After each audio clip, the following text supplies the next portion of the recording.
The fence rattled as Charlie climbed over it. I winced, looking back over my shoulder at the little farmhouse 30 yards away. The lights remained off. The 2-story house was little more than a gray blur on the cloudy, moonless night. Ed, squatting behind a shrub on the other side of the dirt road that divided the small animal enclosure from the house, made a keep going gesture with one hand. He was the lookout, but he was so stoned I wasn't sure if he could see 10 yards in front of his nose. Charlie, who had stopped moving as soon as his cowboy boots touched the dirt inside the enclosure, took the hint and made his way toward the cows inside. Scott, standing next to me with his hands on the cool metal bar of the fence, laughed nervously. What we didn't know at that moment, what we only found out when the long, unfolding tragedy began, was that our classmate Curtis wasn't the only one inside the farmhouse that night. His parents were supposed to be gone for some farming convention in Omaha, but they had changed their plans at the last minute. The reason for the change of plans was another thing we didn't know. Had we known it, we likely wouldn't have started the stupid senior prank in the first place. There had been a recent rash of thefts on the farms in the area. Even as little as I paid attention to the news, I knew that. It was a big deal when several $100s worth of feed was stolen, or an expensive piece of irrigation equipment or livestock. What I didn't know was that, just 2 nights previously, Curtis's father, Kyle, had chased some would-be thieves off his property. Apparently, one of them took a pot shot at him as they drove off in their truck with the license plates removed. He hadn't reported it to the police. He wasn't that kind of man.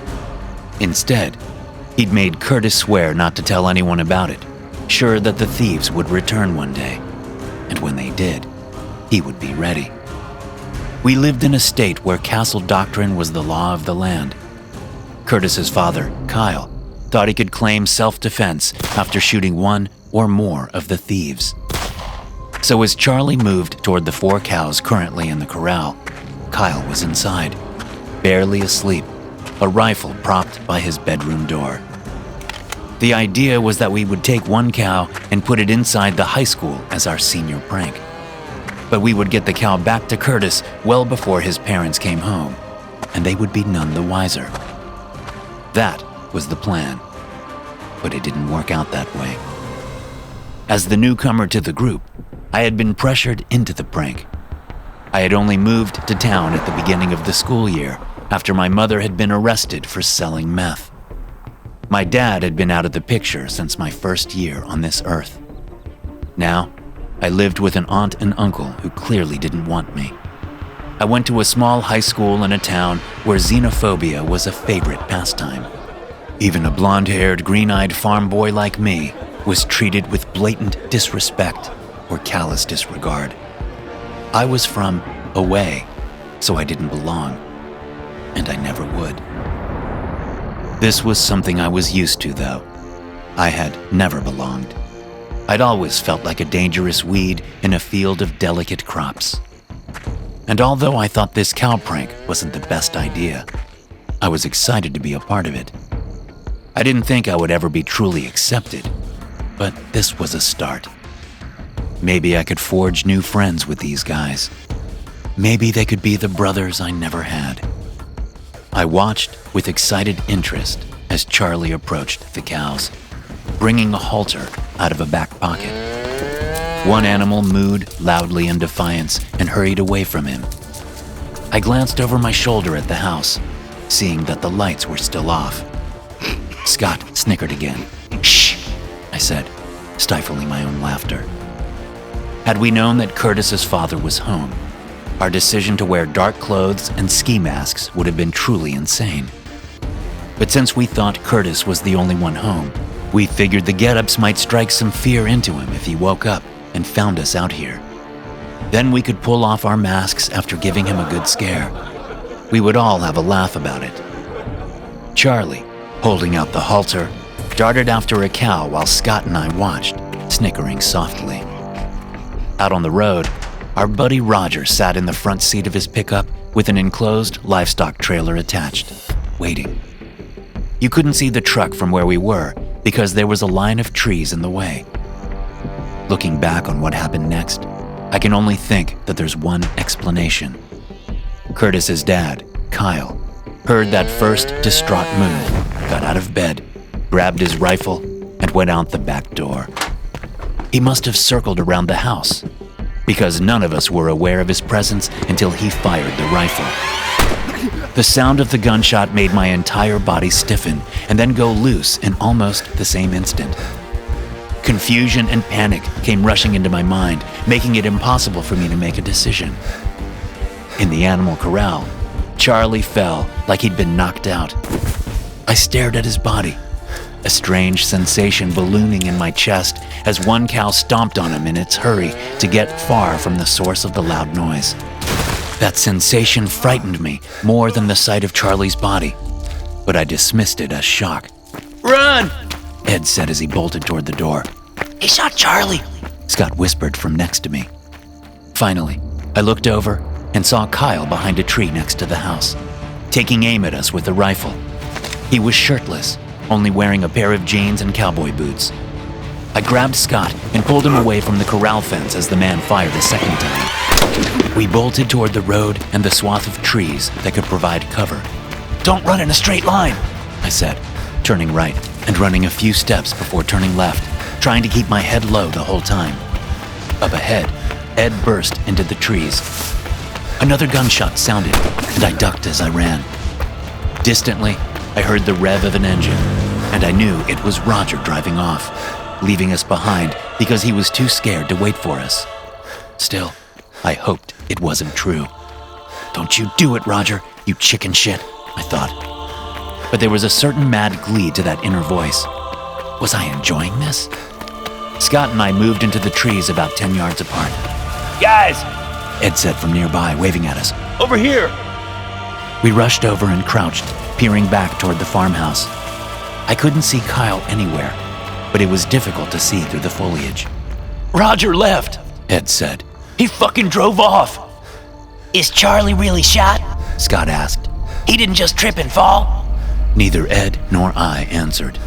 We just peered through the darkness at each other, looking at one another's eyes through the holes of the stupid ski masks we wore. The sound of branches moving put us on edge, and we all looked back toward the house to see Kyle stepping around a tree. "Wait, mister!" A gunshot cut off the rest of Scott's sentence, and wood splinters flew from a nearby tree. We all turned to run, sprinting out of the trees, across the road, and into the woods on the other side. Somewhere in the back of my mind, I knew where we were headed, but some old children's ghost stories about a haunted house seemed ridiculous compared to the very real bullets searching for our fragile bodies. Scott, Ed, and I stayed fairly close as we raced through the thickening woods, tripping over brambles and scrambling over deadfalls, ducking with every gunshot that rang out behind us. Each time we thought we'd lost Kyle, he appeared nearby, closer than we thought, forcing us to run. After about 10 minutes of this, we reached a crumbling stone wall that surrounded the old Devlin house. Across the overgrown yard, the two-story Victorian stood dark and silent, somehow sinister, as if ready to pounce. The home had been uninhabited since a gruesome and still unsolved quadruple murder occurred about 20 years before I was born. Without thinking, I jumped over the crumbling wall and crouched on the other side. Ed and Scott were a little slower, but they soon joined me. "What if we try to call out and tell them who we are?" Scott asked, huffing. "Yeah, because that worked so well last time," Ed said, also catching his breath. "I didn't have a chance to say 2 words," Scott objected. "I think we lost him," I said. "If we call out now, he'll know where we are. Let's just go inside the house and find a place to hide. If he comes inside, then we'll tell him. Maybe if he's closer, he'll actually be able to hear what we're saying, and he won't shoot us." "I don't want to go in there," Ed complained. "That place is freaky as hell." "Suit yourself," I said. "That's where I'm going. I'm not going to die because of some stupid ghost story." Without waiting, I darted from the wall into the house. Before I made it halfway there, I heard the other guys following me. It was surprisingly hard to find a way in. The windows were all boarded up tight, and the front door was locked. But around the back, I found that the lock securing the cellar door was badly rusted. It only took one good yank to break it. We made our way down the steep concrete steps. Scott took his phone out and illuminated the cellar while I closed the door quietly behind us. "I'm calling 911, Scott said. I had no objection whatsoever. Neither did Ed. But after a moment, Scott said, "You've got to be kidding me." "What?" Ed asked. "No service down here." I looked around at the shelves and dust-coated items and cobwebs stretching between objects as an odd sickness took hold, like what I'd felt when seeing that cow trample Charlie's body. But it wasn't what I expected. There was something sweet in that sickness, something giddy, something attractive. As Ed pulled his phone out, I heard a crunching sound from outside the cellar door. I wasn't the only one who heard it. Ed and Scott both looked up from their phones. Quickly, Scott put a hand over the flashlight, plunging us back into darkness. Blinking, I peered toward the cellar door, reaching up absently to rip my ski mask off and toss it aside. If Kyle came down here, I hoped he would recognize me as one of his son's friends and maybe decide not to kill me. But the door didn't open, and the crunching sound that we heard never came again. Only silence emanated from the other side of the door. Still, we stood in the dark, waiting, holding our breath. The gleeful fear I felt was so potent that when I saw something moving over to my right, I chalked it up to my reeling imagination and over-revved senses. But the movement continued, like someone standing up from a crouching position behind a couple of stacked steamer trunks.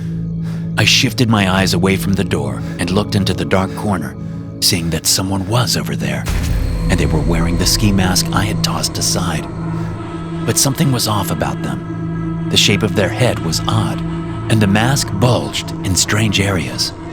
I blinked in the dark basement, trying to see the dim figure clearer.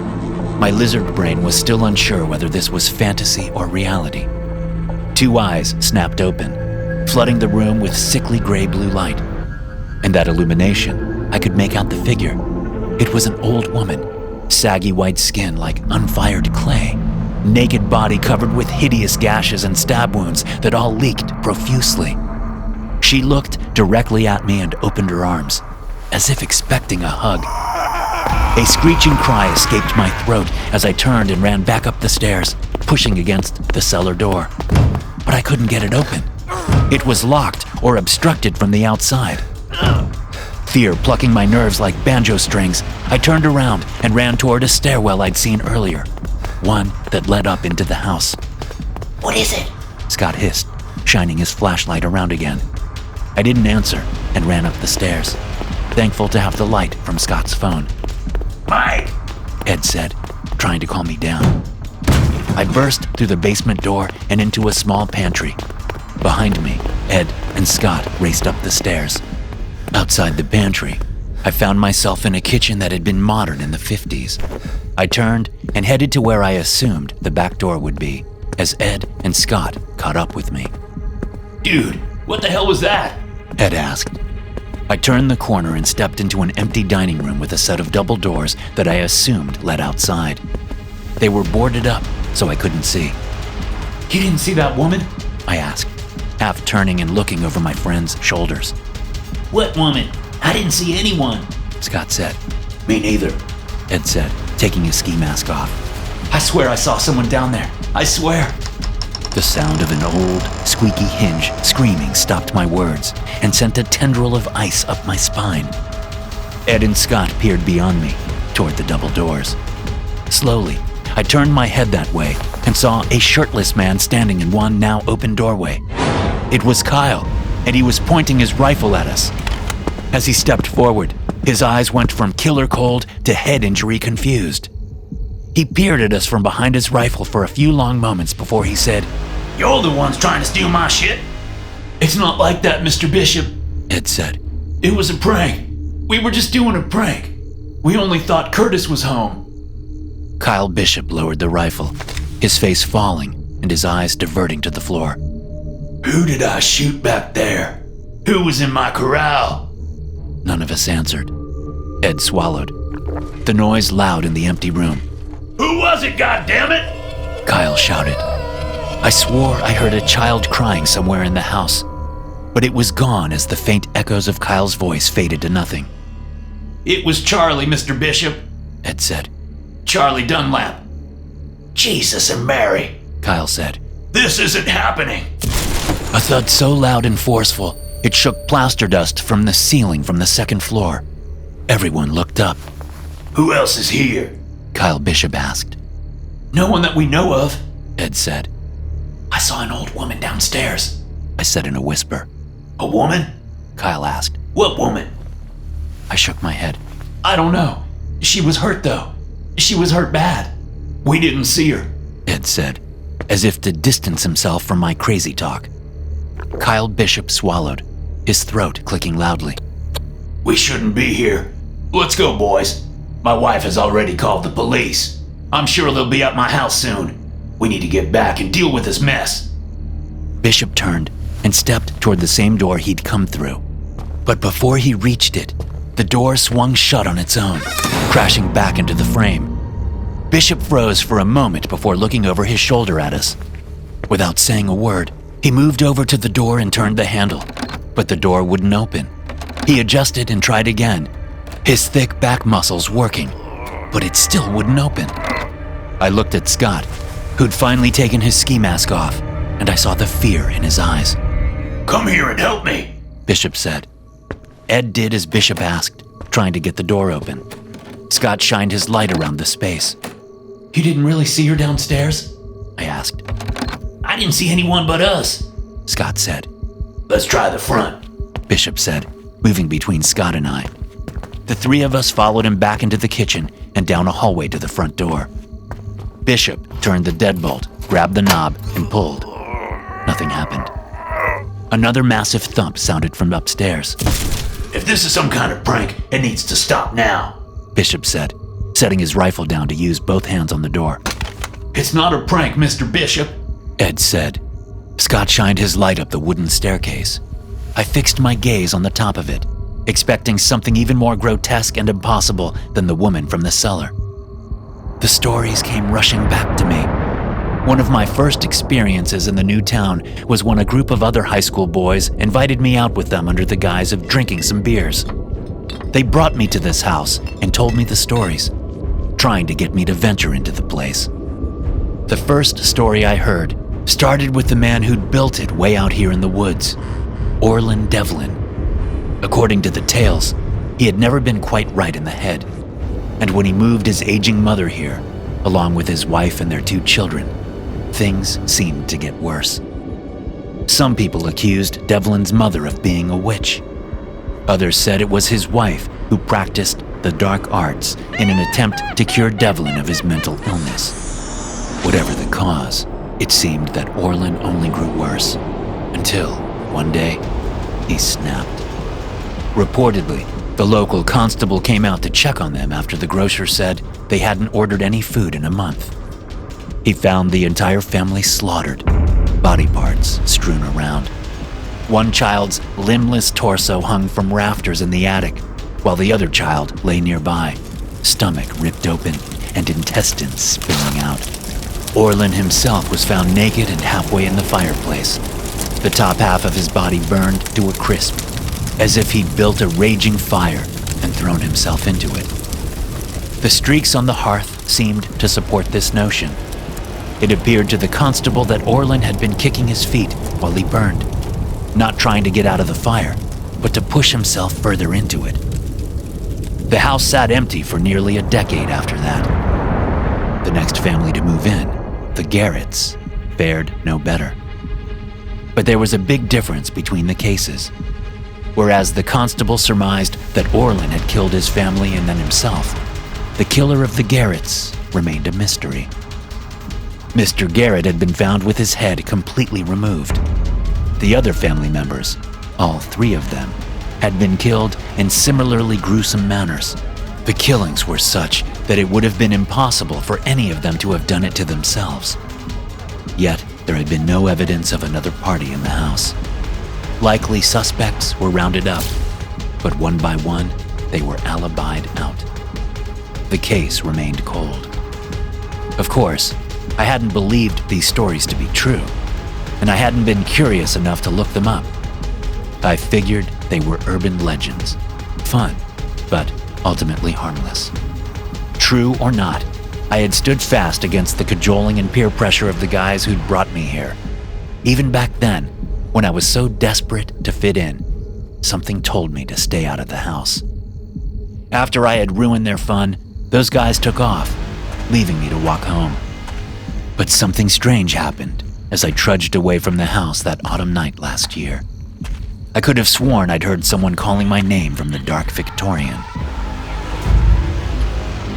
Damn it to hell! Kyle Bishop shouted behind us. I glanced that way to see him picking his rifle up again. He slammed the butt of the weapon into the knob as Ed backed away, frightened by the man's sudden violence. I felt the vibrations of each strike through the floor. Or at least, I thought that's what it was at first. But I soon realized that there was something else in the house making noises in concert with Kyle Bishop's strikes. And it was getting closer. Soon, it was apparent that it was coming down the upstairs hallway. Dust flew into the air on one of the top steps, but there was nothing there to cause it. Nothing that I could see. Still, I backed away from the staircase. More dust flew, this time from the bottom step.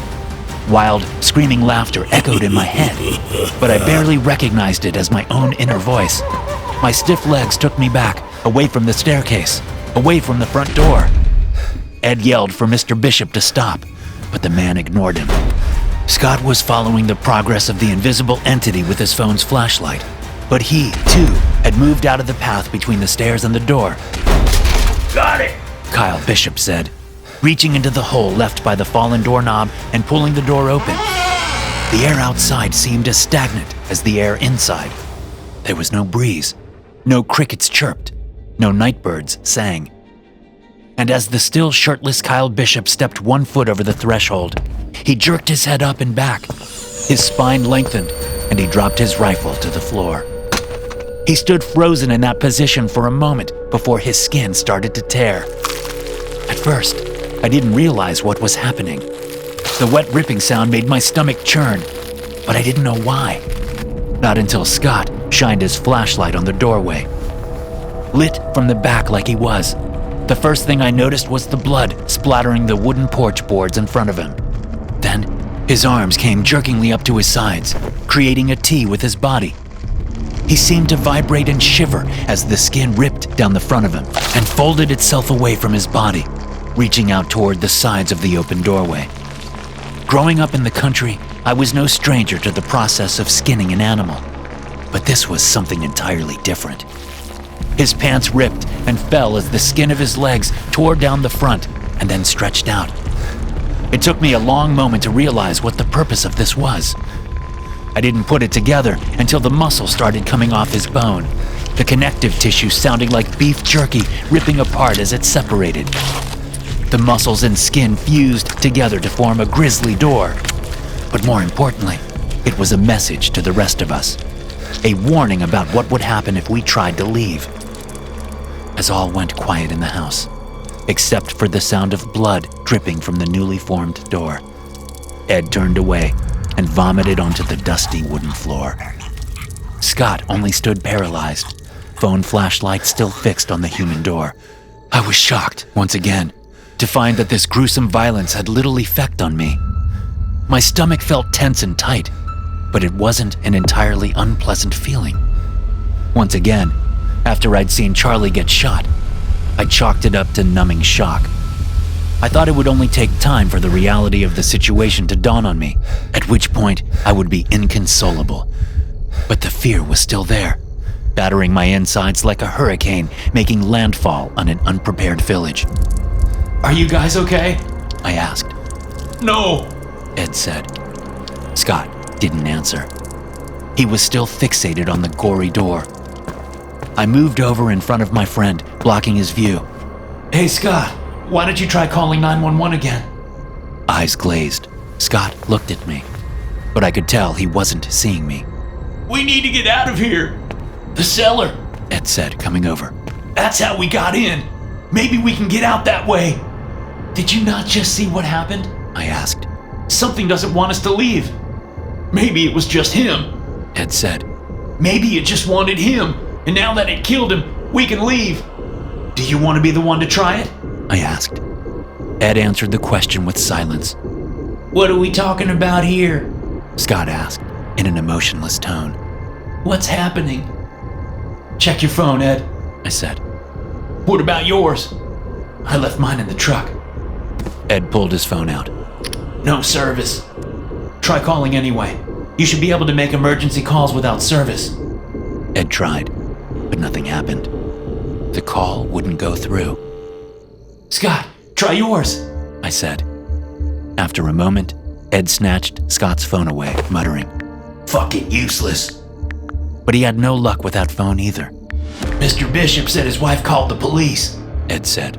Surely they're searching for us by now. And what about Roger? I bet he told someone. I mean, he heard the gunshots, right? That's why the asshole took off and left us there. It's only a matter of time before they come here and get us out. It was true. Surely the Bishop house was crawling with cops by now. At most, they would find us in several hours. So I guess we waited out? I asked. Waited out? Scott shouted, suddenly animated. There's something in here with us. What if it decides it wants to rip our skin off too? Are you kidding me? Waited out? He dashed away from us, heading into one of the nearby front rooms. Ed and I followed, worried he might do something to get himself killed. Scott's boots crunched on broken glass as he kicked at one of the mostly broken windows, thudding into the board affixed to the outside. Let us out! He screamed, kicking at the board again and again until Ed and I grabbed him and dragged him away. Once in our grasp, his body went limp and he sank to the floor, sobbing. We put him down gently and then looked at each other through the gloom. I don't see that we have much of a choice, I said. Waiting it out is our best option. Shit, Ed said. Yeah, I know. We both sat on the floor next to our sobbing friend and settled in for the wait. Where are you going? Ed asked as I got up. I had been dozing, but my butt was falling asleep.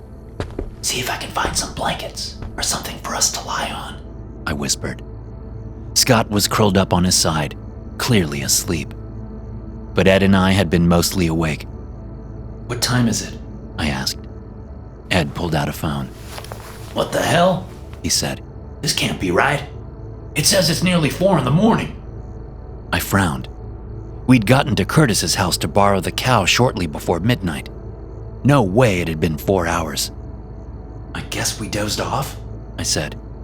Anyway, I'll be right back. Don't you want a flashlight? He asked. I shook my head. My eyes have adjusted. I want to keep it that way. I could feel Ed's eyes on me as I moved over to the stairs. I paused, looking up the staircase, wondering why I was drawn up there. The thing about the blankets was just an excuse. I now realized as I started up the stairs. I must be crazy, I thought, wandering alone in a haunted house. But my fear had lowered to a dull simmer. I still wasn't feeling the shock I had been expecting about Charlie's death and Kyle Bishop's gruesome flaying. It's coming, I told myself. But I wasn't so sure. I reached the top of the staircase and looked both ways. A long hallway stretched off to my left. To my right was a shorter hall that led to just 2 doors. Somehow, I knew one of those doors belonged to a small bedroom, and the other led up to the attic. How do I know that? Turning left, I made it 3 steps into the longer hallway before the sound of a door opening behind me halted my progress. A lump crawled up my throat as I looked over my shoulder and saw 2 mangled children in the hall next to the now open attic door. There was a young girl sitting in a red wagon and a slightly older boy standing in front of the wagon, holding the handle with one pale as snow hand. They both wore 50s era pajamas, but their attire wasn't what caught my eye. The boy's intestines hung in glistening loops from a gash across his stomach, and the girl's limbs had all been torn off. Her stumps poured blood as she sat awkwardly in the wagon. Despite these hideous wounds, both children stared at me with blank expectation, unconscious of their injuries. I knew I was supposed to feel fear, and I did, but it wasn't the kind of fear I expected. I wasn't terrified of these two impossible children. I didn't want to run away from them. Instead, I wanted to get closer to them, inspect their wounds, look deep into their eyes to try and see whatever lurked behind them. That impossible and ephemeral thing called a human soul. I wanted to feel the girl's blood on my hands, and I had a mad yet fleeting vision of yanking on the boys' intestines until they were pulled to their maximum length. The depth and width of these urges were what scared me most, because I suddenly knew that they had been inside me all along. I raised my hand and waved to the children. They did not return the gesture. Instead, the boy pulled on the wagon and started toward me. He stepped on a loop of intestine, which unfurled more of his insides. Yet he didn't seem to notice, and he kept walking toward me, even as one wagon wheel ran over his guts, jostling the girl slightly.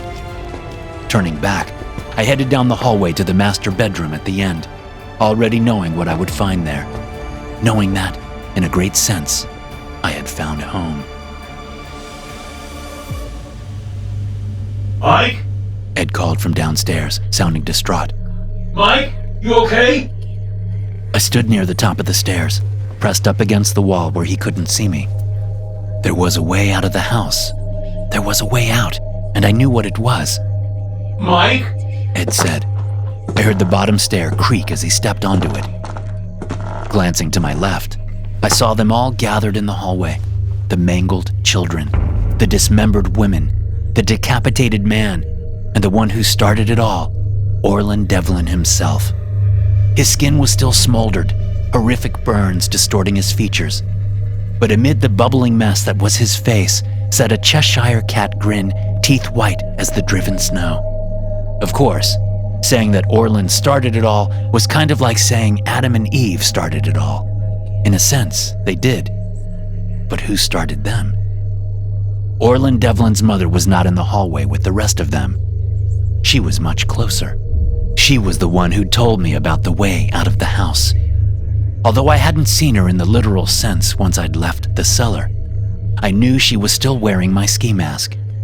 As she spoke to me, she whispered through the mouth hole, her bright eyes shining directly into me. And even now, as I stepped out to the top of the stairwell, she helped guide my actions. Ed jerked in fright, shining his phone flashlight at me. Jesus, man, he said. What have you been doing? I was worried about you. Just looking around, I said. For an hour? I hadn't realized how long I'd been gone, but I shrugged it off and moved down the stairs. I need to check the cellar again. What for? A way out, I said, moving past him. At the bottom of the stairs, I glanced in to see Scott sitting on the floor, looking toward me with a confused expression on his face. He won't be a problem, the old witch whispered in my ear. Are you okay, Mike? Ed asked, following me as I went back to the kitchen. I thought I heard you talking to yourself up there. We just need to get out of here, I said. How? The cellar. There's something in the cellar, I said. I saw it earlier, but I didn't realize until now what it was. You saw a way out? Ed asked. I don't understand. I moved down the cellar stairs, only noticing at the bottom that Ed wasn't following. I turned and looked up at him, squinting against the light. Come on, I said. I need your help. Without waiting, I walked into the dark cellar, going to the corner as the old witch whispered directions in my ear. There were several loose bricks in the wall, which I quickly removed, listening to Ed's slow footsteps on the stairs. I reached into the recess and gripped the wooden handle to an antique farm tool. As I pulled the tool out of its hiding spot, the curved, rusted blade scraped along the brick. Ed's footsteps stopped. What was that? Shit, I thought, holding the corn knife up in my hand. A simple tool used for harvesting corn in a bygone era. It consisted of a sickle blade attached to a wooden handle. Mike, what was that noise? Ed sounded terrified. Gritting my teeth, I moved back toward the stairwell, holding the tool down behind my right thigh. Nothing. I bumped into something. I said, stopping near the stairs but out of his view. Ed was silent for a long moment. So was the old witch. So was I. Mike? Yeah, Ed? Are you okay? I'm fine, Ed. Come give me a hand down here, would you? Another moment of silence passed, and I knew I had screwed things up. A stair creaked as Ed shifted his weight. I knew without looking that he was going back up the stairs. As I darted around the corner and bolted up the stairs, I brought the sickle up. Glancing over his shoulder, Ed saw me coming. He screamed as I thrust myself up toward him, swinging the sickle. The blade sliced into his right ankle, severing tendons and chipping bone.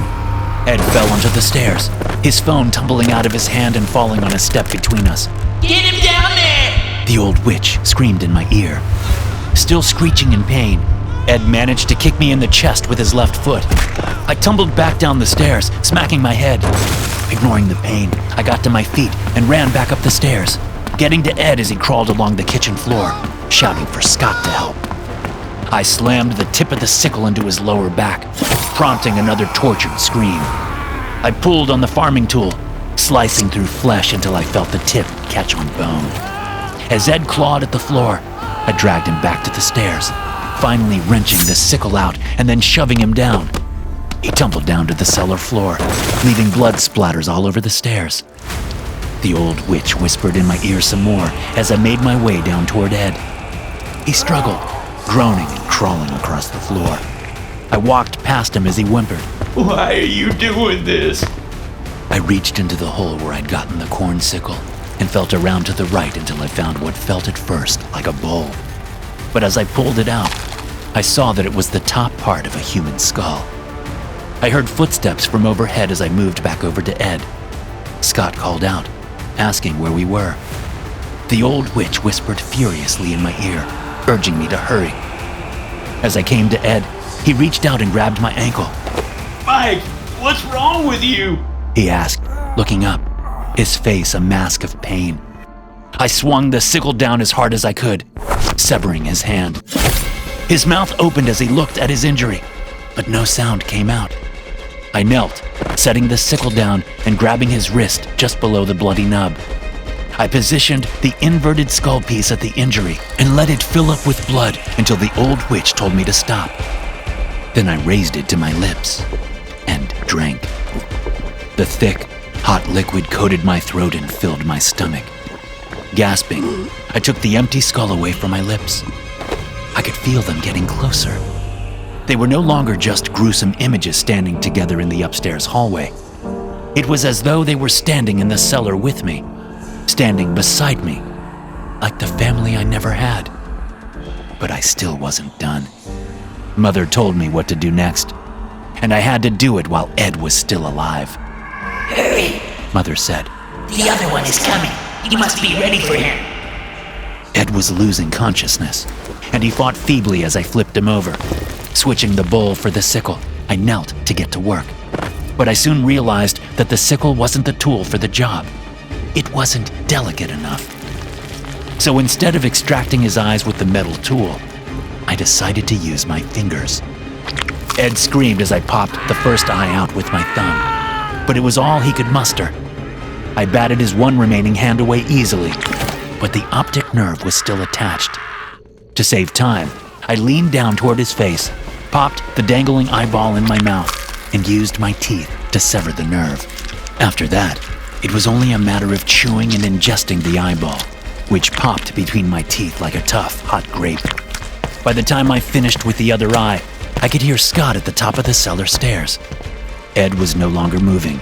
I could feel the life leaving him. I picked the sickle up again and moved swiftly to the wall next to the stairwell, pressing my back up against it.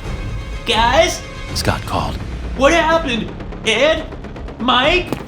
The boy hauling the wagon with his sister in it came over to the foot of the stairs and looked up at Scott, then over at me.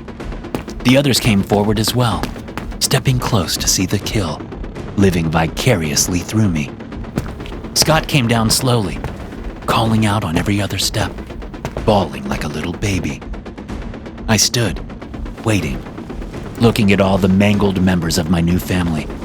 The decapitated man, whose name I now knew was Richard Garrett, held his own head in his hands. His eyes moved from Scott on the staircase to me, and a smile came to his face. Scott stepped down, feet touching the cellar floor. I pivoted and swung the sickle at his neck. Sometime later, I stepped in front of the flesh door made from Kyle Bishop. I held the sickle in one hand, and with the other, I adjusted my new getup. Skinning Scott hadn't been all that difficult once Mother pointed me to a sharp knife in the cellar. But since I still had my clothes on, my friend's skin didn't fit all that well. It hung loosely in some parts and clung tight in others. But Mother said it didn't matter. She said I just needed it to get out of the house. Once that was done, I could shed it like a snakeskin. I cleared my throat, suddenly nervous despite all the support now with me. I could feel them all clamoring to get out into the world once again. They'd been trapped in this house for a long time, but now they were leaving. We were leaving. I reached out and touched the fleshy door, pushing it, scared somehow that I wasn't good enough to open it. But the door shifted, swinging open as if on expertly machined and well-oiled hinges. The smell of foliage sifted through the aroma of blood as I stepped out onto the front porch. It was still dark somehow, and I realized I could hear sirens off in the distance. Time was different in there. Mother whispered to me. It hasn't been long out here, but you must hurry to get away. I stepped down off the porch and into the overgrown front yard.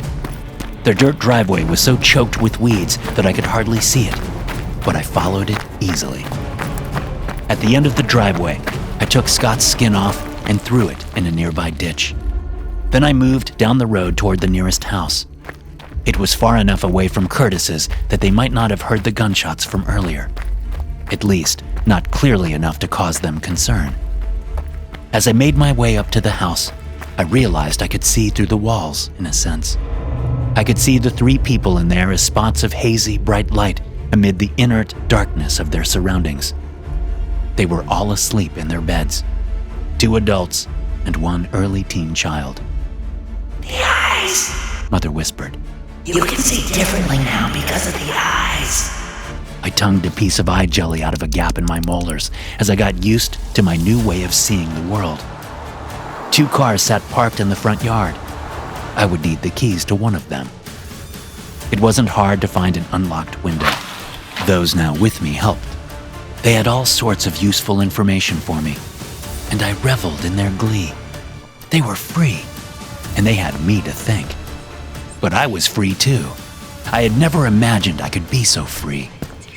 Inside the house, I crept toward the nearest white flame, the teenager sleeping in her bed. It's too bright. Mother said. I can't stand it. Make it go away. Yes, Mother, I thought, grinning as I pushed open the door and stepped inside, raising the sickle. As I stopped the car at the end of the driveway, I looked behind me, past my gruesome passengers, past my family, at the house. There were no more bright white flames in there. I had snuffed them out. Grinning, I turned back around and directed the car out. Pretty soon, we were on the highway. I could see so many of those bright white flames everywhere. Most of them were too bright, but some burned with an inverted darkness, much like my own. Those dark ones I could ignore, Mother said. The other ones? I wondered how many I could snuff out before the police caught up to me. Thanks for listening. If you enjoy these stories, be sure to subscribe to the podcast and check out some more of my episodes here.